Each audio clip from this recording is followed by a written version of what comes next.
Hi, I'm Dee from Virago Learning, and I'm here today to talk about GDPR and email marketing for business-to-business companies.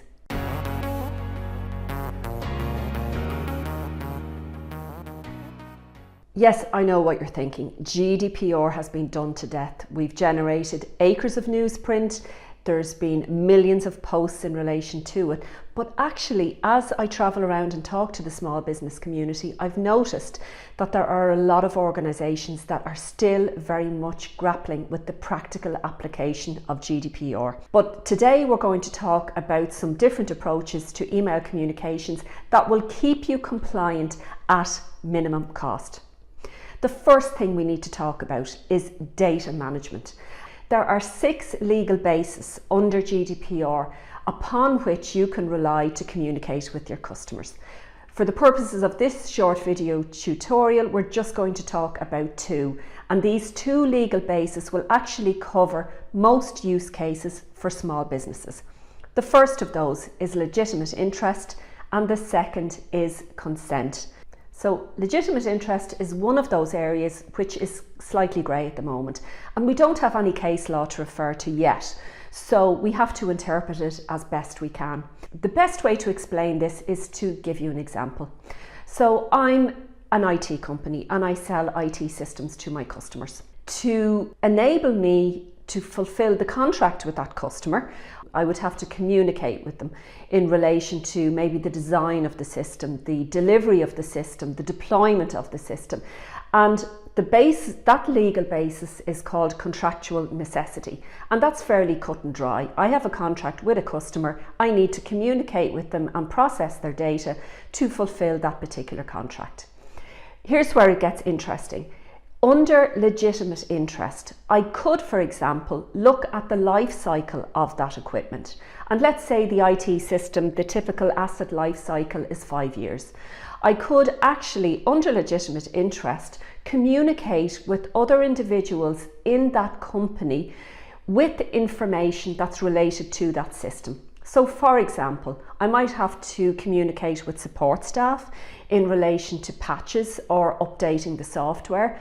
I could also, though, communicate with decision makers in that account in relation to add-ons or cross-sell opportunities.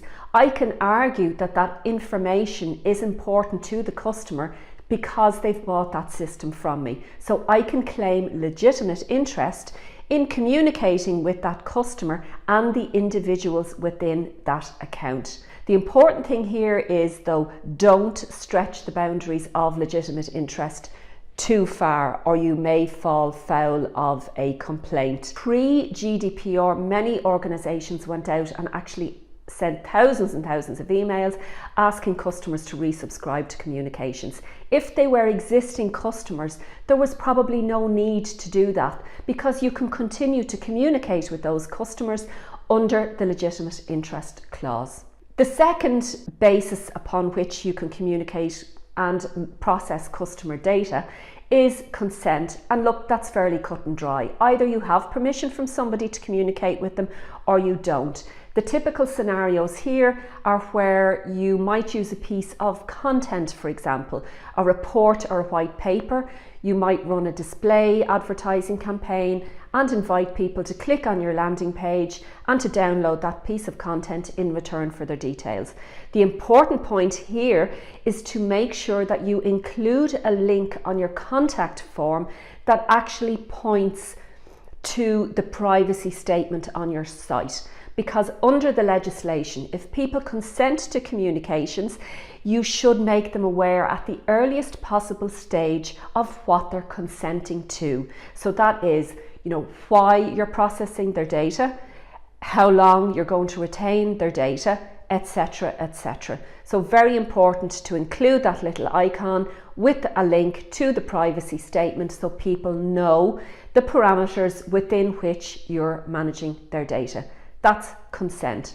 So in most scenarios, B2B organisations can either rely on legitimate interest or consent, but that means from a data management point of view, you have 2 separate data sets to manage. You must manage them separately, as the legal basis upon which you're relying to communicate with them is different. So that's going to mean either using an Excel spreadsheet, and you'd be amazed at the size of some of the companies that are still using Excel spreadsheets to manage data. It's quite shocking, actually. So use your Excel spreadsheet, which of course is always prone to human error, or use a CRM system. Now, according to the CSO, only about 34% of Irish companies are using a CRM system.